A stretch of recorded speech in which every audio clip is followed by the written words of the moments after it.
Yeah, good afternoon, everyone. Good afternoon, sir. So, No, sir. concentrating on the sociology of environment, unit number 1. Today, we will discuss this social aspect of environment, rather interactive relationship between environment and society. So, जैसे कल हमने आपसे बात की थी, different components देखे थे environment के। सोसाइटी जैसे हम पहले पढ़ चुके हैं, तो उसको रिपीट करने का कोई लाभ यहाँ नहीं होगा। तो सीधा हम आते हैं कि इसका जो सोशल और सोसाइटी और इन्वायरमेंट का रिलेशन क्या है, उसके ऊपर हम आते हैं और उसको हम डिस्कस करने की कोशिश करते हैं। जैसे पहले हमने बात की थी कि इन्वायरमेंट मीन्स व्हाट इन्वर्न्स अस, हमारे सराउंड्स में क्या है, हमारे इन्वर्न्स में क्या है, उसी को हम इन्वायरमेंट बोलते हैं। और इन्वर्न्स का मतलब सिंपल शब्दों में हमने लिविंग ऑर्गेनिज्म से लिया था। दो तरह के इन्वायरमेंट की बात की थी हमने, इनेट एंड नेट, संजीव और निर्जीव। कोई भी संजीव, चाहे माइक्रो ऑर्गेनिज्म से लेकर डायनासोर तक, बड़े से बड़ा प्राणी जिसमें की जान है, उसके इर्द गिर्द क्या होता है, उसे हम उसका उसका पर्यावरण कहते हैं, उसका इन्वायरमेंट हमें कहते हैं। तो यहाँ जो मुख्य बात हमारी रहेगी पूरे यूनिवर्स में, कि अगर हम बात करें तो उसमें बैक्टीरिया से लेके डायनासोर तक जो बड़े से बड़ा प्राणी है, वहां उसके इन्वायरमेंट, उसके सराउंड्स में क्या है, वो उसका इन्वायरमेंट है। रिपीटिंग अगेन, तो उसमें इसका जो इम्पैक्ट है उसके ऊपर आवश्यक रूप से पड़ता है। जैसे पहले भी जो विद्वान हुए उन्होंने कहा था कि man is a product of his environment. तो man, rather any organism I would say, is a product of his environment. तो आज के समय में जो एक नई कंसेप्ट जो निकल के आया है, जिसे हम मैन और इन्वायरमेंट के बीच में जो संबंध है, रादर समाज और इन्वायरमेंट के बीच का जो संबंध है, उसे इंडिकेट करने के लिए एंथ्रोस्फेयर नाम का शब्द जो है उसको गढ़ा गया है, एंथ्रोस्फेयर। और इसको हम टेक्नोस्फेयर के नाम से भी जानते हैं। टेक्नोस्फेयर मैंने टेक्नोलॉजी की वजह से, जैसे हम आपके सामने हैं, आप हमारे सामने हैं, it is because of technology. तो technology has also created environment for us all, and since morning till evening we are being surrounded by technology. अभी अगर मैं बात करूं तो हीटर मेरे पास यहाँ जला हुआ है, लैपटॉप मेरे सामने है, मोबाइल से जो है वो सारा कनेक्टेड है, सारा सिस्टम कनेक्टेड है। It means what, I am also being surrounded by this form of technology. So इस तरह से कह सकते हैं हम, बहुत ही कम शब्दों में हम कह सकते हैं कि दोनों के बीच में जो संबंध है, इनेट संबंध, इनेट मैंने जन्मजात संबंध है इंसान का पर्यावरण के साथ, जहां वो रहता है, तो उसमें कोई अतिशयोक्ति नहीं होगी। तो ये दोनों के बीच का जो संबंध है, उसको हम कुछ पॉइंट्स पे हम लेने की कोशिश करेंगे, और वो जन्मजात संबंध है उसको हम थोड़ा सा यहाँ एलोबरेट करने की, रादर इंटरेक्ट करने की उस पर कोशिश करेंगे। सबसे पहले हम ये देखने की कोशिश करेंगे कि पॉइंट नंबर 1 में क्या आएगा, reuse of natural resources. Society, समाज और पर्यावरण, जिसको हम इन्वायरमेंट बोलते हैं, फिजिकल इन्वायरमेंट खास करके समाज को जिंदा रखने के लिए फिजिकल इन्वायरमेंट का प्रयोग जो है, वो जब से ये दुनिया बनी है तब से लेके आज तक वो किया जाता रहा है, किया जाता रहा है। और उसमें different kinds of natural resources, different kind, like timber, लकड़ी, ईंधन वाली लकड़ी, जलाने वाली लकड़ी से लेकर मिट्टी, हवा, पानी, सब कुछ, we everything, even today we all are every inch dependent on mother nature. सुई से लेकर, एक लकड़ी से लेकर, और बड़े से बड़ा कोई भी हम काम करना चाहें, उसके लिए, सारी चीजों के लिए हम लोग जो हैं वो आज भी प्रकृति पर ही निर्भर हैं। आज भी सीमेंट प्रकृति से आता है, लोहा प्रकृति से है, जो हम इस इंस्ट्रूमेंट को यूज कर रहे हैं ये भी किसी न किसी रूप में प्रकृति से आया है। हीटर हम यूज कर रहे हैं ये भी प्रकृति से आया है, लाइट इसमें प्रकृति से, एवरीथिंग और एवरी सेक, किताब जिससे मैं आपको पढ़ा रहा हूं वो प्रकृति से आई हुई है। तो ऐसा कोई भी चीज आज भी हम दावा नहीं कर सकते कि we can survive without nature. हम फिजिकल एनवायरनमेंट के बिना बिल्कुल भी हम जी नहीं सकते। तो ये जो डिपेंडेंस है, that dependence is for food, starting for food, खाने से लेकर अंतिम तक हमारे अस्तित्व की वजह है ये। हमारे अस्तित्व की वजह है, हम जिंदा हैं तो हम नेचर की वजह से जिंदा हैं। तो इस तरह से कोई भी चीज, आज ट्रांसपोर्टेशन डिवाइसेस हैं, कपड़े हैं, कंस्ट्रक्शन का काम है, इलेक्ट्रॉनिक्स डिवाइसेस हैं जो हम यूज कर रहे हैं, anything which we are doing और which we are needing, you know, just to survive, for survival, that is coming from nature. So इस तरह का इनका पूरा का पूरा संबंध है। दूसरा एक और जो इम्पैक्ट है दोनों के बीच में, फोरेस्टेशन का, डिफोरेस्टेशन जो हो रही है। फोरेस्टेशन एक ऐसा मुद्दा है आज के समय का कि वो समाज पे बुरी तरह से प्रभाव डालता है। और पर्यावरण, जैसे आप लोगों को पता ही है, स्वच्छ वायु हमें पर्यावरण से ही मिलती है। और अगर हम पेड़ काट देंगे तो इसको हम ये कहेंगे, मैं ये कहूंगा कि misuse of natural resources, that is known as deforestation. Misuse of natural resources, और उसमें human environment interaction in form of deforestation जो होता है, उसमें सबसे इंपॉर्टेंट चीज हवा का, एक तो हवा का पतन, और साथ में हजारों स्पीसीज जो हैं, जो जंगलों में बनती हैं, और हजारों स्पीसीज जो हैं, जो जानवरों की हैं, हजारों स्पीसीज फ्लोरा की हैं, फौना की हैं, और वो उनकी पूरी डिपेंडेंस जो है वो पूरी की पूरी जंगलों पर ही आधारित है।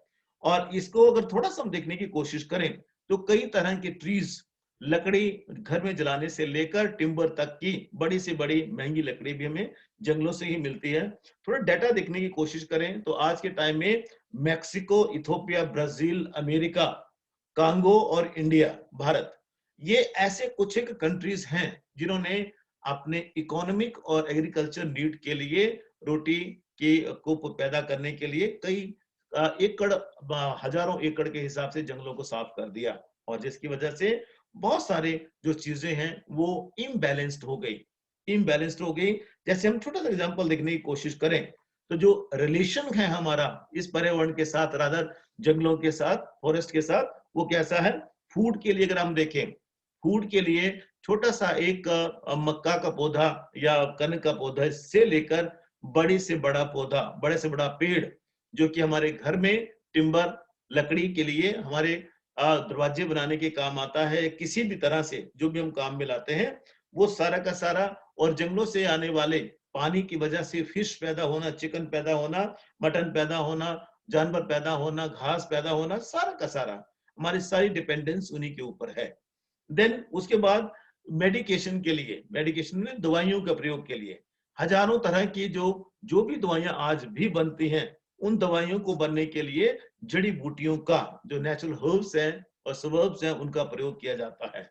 अगर वो नहीं होंगी तो दवाइयां नहीं बनेंगी। केमिकल आप कितना का डालेंगे, केमिकल की कुछ एक मात्रा होती है, बाकी जड़ी बूटियां होती हैं। और आपको बता दें जीके के लिए आपके, हिमाचल प्रदेश जो है, बद्दी वाला जो एरिया है हिमाचल का, वो हर्ब्स का एशिया की नंबर 1 पोजीशन पे आता है।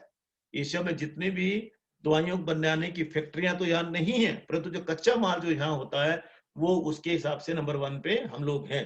तो कहने का तात्पर्य क्या है कि ये सिर्फ और सिर्फ जंगलों की वजह से है। अगर ये जंगल नहीं होंगे, ये पेड़ पौधे नहीं होंगे, तो हमारा भी कोई अस्तित्व नहीं है। देन इकोलॉजिकल प्रोसेसेस के लिए बड़ा महत्वपूर्ण रोल प्ले करते हैं फॉरेस्ट। इकोलॉजिकल प्रोसेसेस में interactive relationship between living organism and environment. Living organism कोई भी हो और उसका इन्वायरमेंट के साथ जो उसका संबंध है, माइक्रो लेवल पर और मैक्रो लेवल पर, वो क्रूशियल रोल प्ले करता है just to maintain the life of ecosystem. Ecosystem मैंने पारिस्थितिकी तंत्र, डिटेल में आगे चल के अगले चैप्टर में हम इसको देखेंगे इकोसिस्टम क्या होता है। यहाँ सिर्फ एक से और सिर्फ हम ये बात कहेंगे कि interactive relationship between living being and environment, कितना इतना संबंध है कि एनवायरनमेंट के बिना we can not walk for minute even. हम एक मिनट के लिए भी जिंदा नहीं रह सकते अगर एनवायरनमेंट हमारे जीवन से माइनस हो जाए तो, और खत्म हो जाए तो। इस तरह से कई और ऐसी चीजें हैं, चाहे वाटर सप्लाई से लेके, हवा से लेके, और कुछ भी, एनीथिंग, फूड चेन, सारा मेंटेनेंस सब कुछ इसी से चलता है। नंबर 3 है एनर्जी रिसोर्सेस। एनर्जी रिसोर्सेज का, जिंदा रहने के लिए एनर्जी चाहिए, और एनर्जी जो है that is coming from nature. वो एनवायरनमेंट हमें उस एनर्जी को देता है। और उसमें जो नॉन रिन्यूएबल सोर्सेज जो हैं वो हमारे इन्वायरमेंटल इंटरेक्शन के लिए बहुत बहुत जरूरी है। एनर्जी जो है पावर ट्रांसपोर्टेशन के फॉर्म में, एनर्जी हाइडल एनर्जी की फॉर्म में, फिजिकल एनर्जी की फॉर्म में, स्पिरिचुअल एनर्जी की फॉर्म में, एनर्जी हैज मैनी फॉर्म, बहुत सारे उसके स्वरूप हैं, उसके बहुत सारे स्वरूप हैं। उन स्वरूपों का, सभी स्वरूपों में से कुछ एक स्वरूपों का प्रयोग हम अपने जीवन के लिए करते हैं, या सभी स्वरूपों का प्रयोग जो हम करते हैं। तो कहने का यह मतलब सिर्फ सिंपल शब्दों में क्या है कि energy need for transportation and communication system also, electrical equipments also, and also for our houses as well as offices and wherever we are working. वो सारा का सारा कहां से आना है? वो नेचर से ही आएगा। और उसके साथ हम अगर हम फॉसिल फ्यूल की बात करें, फॉसिल फ्यूल को देखें तो सारी दुनिया में इस ग्लोबलाइजेशन के दौर में सारी दुनिया में एक दूसरे के साथ हम लोग कनेक्टेड हैं, और उस कनेक्टेड की वजह से फॉसिल फ्यूल जो है ज्यादा दिन तक हमारी नहीं रहने वाली। जिसको हम जिप्सम ईंधन बोलते हैं, वो ज्यादा देर तक रहने वाला नहीं है। वो उसकी जो मात्रा है वो कम है, तो हमें उसको भी सही तरीके से यूज करना है। और क्लाइमेट मॉडिफिकेशन के लिए हमारा जो है हम लोग खुद रिस्पॉन्सिबल हैं। और कई और इस तरह की एक्टिविटीज हैं कि जैसे फॉसिल फ्यूल में जैसे विंड पावर है, जैसे हाइड्रो पावर है, जैसे सोलर पावर है, उसे हमें बढ़ाना पड़ेगा ताकि हम आगे उसको लंबे समय तक उसको सस्टेन कर सकें। Then oil and gas drilling है, इससे भी हमारा जो संबंध है, ऑयल नहीं होगा, तेल नहीं होगा तो गाड़ी नहीं चलेगी, ट्रांसपोर्टेशन नहीं होगा, और गैस नहीं होगी तो बहुत सारी चीजें, हमारी सारी गतिविधियां जो वो हॉल्ट हो जाएंगी, रुक जाएंगी। तो इस तरह से कहने का मतलब जो है कि जो एक्सट्रैक्शन का जो प्रोसेस है, उसको निकालने का जो प्रोसेस है, वो भी जंगलों में ही कहीं ना कहीं, रादर प्रकृति में कहीं ना कहीं पाया जाता है। कल हम जैसे बात कर रहे थे, अर्थ के 3 पार्ट्स की हमने बात की थी, क्रस्ट, मेंटल एंड कोर की। तो जो तेल निकलता है वो हमने आपको बताया था कि मेंटल वाला जो पार्ट है वहां से तेल निकलता है।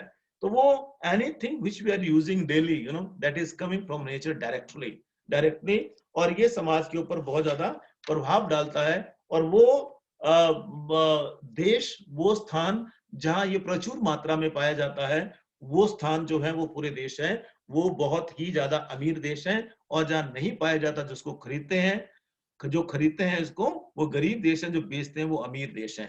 तो सिर्फ कहने का मतलब जो है वो यही है कि ये जो एक्टिविज्म है, इस एक्टिविज्म की वजह से नेचर और इंसान का जो संबंध है वो बहुत ज्यादा है। और वो we can not think of society without these wonders of modern time, जैसे जिसमें ऑयल भी है और जिसमें साथ साथ में हमारा ईंधन भी है। तो और एक और एस्पेक्ट है जिसका कि घनिष्ठ संबंध है उसका इन्वायरमेंट और सोसाइटी के साथ, वो water resources. We can not survive without water. हम पानी के बिना जिंदा नहीं रह सकते। कल हमने आपसे बात की थी कि 98% जो वाटर है वो पीने योग्य नहीं है, सॉरी 97% पानी पीने योग्य नहीं है। 2% पानी जो वो आइस कैप में है, नॉर्थ पोल साउथ पोल में है, only 1% water we are having. 1% पानी है सिर्फ हमारे पास जो पीने योग्य है, जो कि इसमें है, जो कि नदियों की फॉर्म में है, जो कि साथ में इसकी फॉर्म में है, जो स्ट्रीम्स हैं, नदियां हैं, नाले हैं, और उसके बाद जो भी क्या बोलते हैं, कुएं हैं, या कहीं भी जो पीने योग्य पानी है, सिर्फ वो 1% है। तो ये एक ऐसे आज के समय में एक ह्यूमन इन्वायरमेंट को के साथ इंटरेक्शन की एक ऐसी विधा है जिसमें कि अगर पानी का यूज सेंसिबली नहीं किया गया, चाहे वो एग्रीकल्चर के लिए है, चाहे वो पीने के लिए, चाहे हॉर्टिकल्चर के लिए है, चाहे किसी और काम के लिए है, नहीं किया गया तो आने वाले समय में बहुत ज्यादा दिक्कत हो सकती है। क्योंकि इसका इनेट रिलेशन है, without water we can not survive. We need water at every walk of life. हर जगह हमें पानी की जरूरत होती है, और जब तक हम पानी के सोर्सेज को सस्टेनेबली उसको यूज नहीं करेंगे, तब तक हमारा कुछ भी नहीं हो सकता।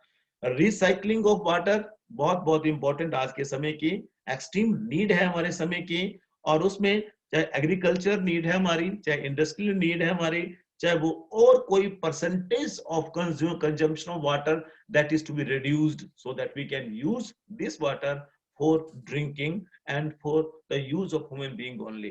तो आज के टाइम में लेस वाटर इंटेंसिव इंडस्ट्री जो है वो आ गई हैं, और ये जो है बहुत ही एक ऐसा पानी के साथ ऐसा संबंध हमारा रहा है, जैसे सभ्यता जब से आरंभ हुई है तब से लेके आज तक पानी जहां-जहां नदियां हैं, जहां-जहां समुद्र हैं और जहां-जहां पानी के स्रोत हैं, आप देखेंगे कि लोगों का मैक्सिमम कंसंट्रेशन वही है, मैक्सिमम आबादी वही रहती है। लोग पानी का प्रयोग करने के लिए कहीं भी लोग जो है वो वहां अवेलेबल रहते हैं। तो ये एक बहुत बड़ा एक मेजर रिलेशनशिप है दोनों के बीच में, ये नहीं होगा तो दिक्कत हो सकती है। देन एक और है कि relationship between human activities and his surroundings. Human activities and surroundings का जो संबंध है, कोई भी हम गतिविधि करते हैं, कोई भी गतिविधि कहाँ होगी जहां ये नेचुरल रिसोर्सेज उस तरह के होंगे और वहीं वो गतिविधि हो सकती है। जैसे छोटा सा एग्जांपल अगर आप देखने की कोशिश करें तो अगर बिजली बननी है, पन बिजली खास करके पानी वाट हाइड्रो बेस्ड जो एनर्जी बननी है, तो वही बन सकती है जहां नदी होगी, जहां पानी होगा। वो हिमालय में ही बन सकती है, वो चंबा में ही रावी नदी पे बन सकती है, ब्यास पे, सतलुज पे 5 नदियां तो हिमाचल की वही बन सकती है। वो वहां नहीं बन सकती जहां वो अवेलेबल नहीं है। जैसे मार्बल आएगा तो मार्बल यहाँ चंबा में नहीं मिलेगा, मार्बल राजस्थान से ही आएगा। अगर बक्साइड है तो आपको बिहार में ही जाना पड़ेगा और जो जो सोर्सेज जहां जहां नेचुरल सोर्सेज हैं वही वही हमें उसका जो है ह्यूमन एक्टिविटीज हमारी उस तरह से पूरी की पूरी रहती हैं और ये पूरा मोमेंटम हमारा उसी तरह से रहता है। अगर किसी चीज की कमी है तो वो उस चीज को लेकर वहां कोई भी ऐसी ह्यूमन एक्टिविटी नहीं हो सकती। तो इसलिए इसके साथ इस हमारा इनेट संबंध है प्रकृति और साथ में हमारा समाज का। देन व्हीकल प्रोडक्शन है। अगर गाड़ियां जो आज के डेट में देखने की कोशिश करें तो आज की गाड़ियां एयर पोल्यूशन को जो पैदा करती हैं, जिसकी वजह से सारी चीजें बहुत सारे संकट जिसकी वजह से पैदा हो रहे हैं, तो वो भी लोगों को एक फास्टर गति से एक के पास एक एक घर में 4-4 गाड़ियां, पहले पूरे गांव में 4 गाड़ी होती थी, 4 गाड़ी भी नहीं होती थी, सब ठीक था। परंतु आज के टाइम में देखिए every second person is having vehicle. हर हर दूसरे व्यक्ति को गाड़ी चाहिए और जब गाड़ी नहीं होगी तो उसको लगता है कि मेरे पास कुछ कमी है। तो उस कमी को दूर करने के लिए थोड़ा सा डेटा आपके साथ शेयर करूं, हर साल 8 लाख लोग जो हैं वो एयर पोल्यूशन की वजह से मरते हैं और जिसका कारण जो है लार्जली वो गाड़ियां हैं हर दुनिया में, पूरी दुनिया में। तो कहीं ना कहीं हर साल जो है हर साल 1.1 मिलियन गाड़ियां जो हैं कहीं ना कहीं खरीदी जाती हैं, बेची जाती हैं और 1.1 मिलियन गाड़ियों के लिए रोड बनना है और साथ में उसके इकोलॉजिकल यूनिट्स जो हैं कितने डिस्ट्रॉय होंगे उसकी वजह से, कितने जंगल कटेंगे, कितना सब कुछ क्या होगा, वो सारा के सारा मानने वाली और देखने वाली चीज है। नॉइज पोल्यूशन को चेक करने के लिए पोल्यूशन का सर्टिफिकेट मांगा जाता है, परंतु जो मोस्ट पोल्यूटिंग व्हीकल्स होते हैं उनके पास भी पोल्यूशन के सर्टिफिकेट्स होते हैं। तो ये एक बहुत बड़ा इशू है जो कि पर्यावरण और साथ में गाड़ियों के व्हीकल प्रोडक्शन और उसका यूज और साथ में सोसाइटी के साथ जुड़ता है। अंतिम है लिटरिंग। लिटरिंग माने जो भी हमारे घर का कूड़ा कचरा है उसको हम पर्यावरण में, इन्वायरमेंट में फेंक देते हैं। मैं भी अपने घर के नीचे जाके फेंकता था, फिर हमने खड्डा एक खोदा और खड्डे में आज उसकी लिटरिंग करते हैं। तो कहने का सिर्फ मतलब क्या है कि नेगेटिव इंपैक्ट लिटरिंग के बहुत ज्यादा है वाटर पॉन्ड्स पे और ऐसी जगह पे इसकी लिटरिंग होती है जहां से मक्खियां उड़ेंगी, हैजा फैलाएंगी और वो सारी और सी चीजें, चूहे, सारा जितने भी हैं, वो हाउस है, पूरा घर है, पूरा सारी इन गलत चीजों के लिए और वहां से उठ के वो समाज में आएंगे, हमारे घरों में आएंगे, हमारे आंगन में आएंगे, हमारे परिवार को बीमार करेंगे, हमारे बच्चों को बीमार करेंगे। इस तरह से अगर वर्न करते हैं, उसको जलाते हैं तो पर्यावरण को दूषित करते हैं, फिर वहां रहता है तो और चीजों को दूषित करते हैं। तो लिटरिंग का जो साइंटिफिक तरीका जो है दैट शुड बी देयर, अगर वो नहीं होता है तो आज के संदर्भ में कम से कम ये एक बहुत बड़ी इशू है, बहुत बड़ी समस्या है जो कि समाज और साथ में पर्यावरण के बीच में एक इंटरेक्शन का काम करती है। रादर उसके रिलेशनशिप को समझने के लिए ये बहुत इंपॉर्टेंट चीज है कि we should collect everything at source.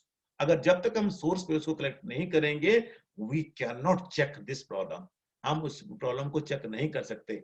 अगर सोर्स पे कर लिया, only then we can check it. तो बहुत कम शब्दों में अगर हम कहने की कोशिश करें तो जो दोनों के बीच में जब से धरती बनी है तब से इंसान के लिए धरती है, man, everything whatsoever development we are making it for the betterment of human being betterment of human being. I mean, we are making it to make human life more comfortable, and more comfortable life is such a dream of each and every civilization we have been so far. अभी तक हमारे पास जितनी सभ्यताएं रही हैं उसमें इंसानी जीवन को सुखद बनाना, संभव बनाना हर सभ्यता का सपना रहा है।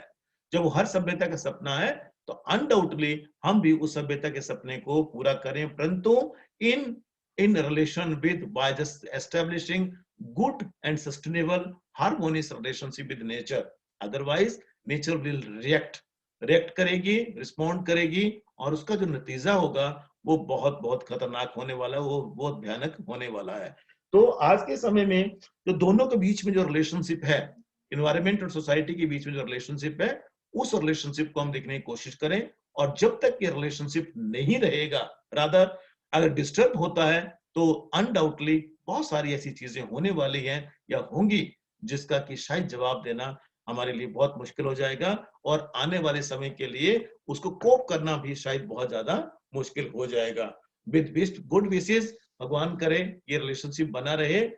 आज का बात यहीं खत्म करते हैं। शब्बा खैर।